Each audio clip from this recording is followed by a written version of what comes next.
જેમને ગુજરાત વિધાનસભાના અધ્યક્ષ પદ શોભાવ્યું છે।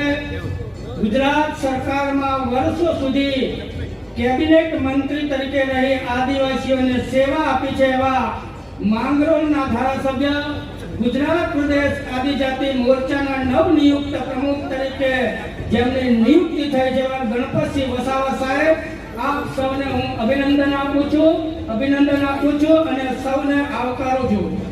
સાથે જ એવા અમારા છોટાઉદેપુર જિલ્લાનું ગૌરવ, જેમને અલગ અલગ વિસ્તારમાંથી ચૂંટાઈને 5 ટર્મ સુધી જિલ્લા પંચાયતના સભ્ય તરીકે સેવા આપી છે।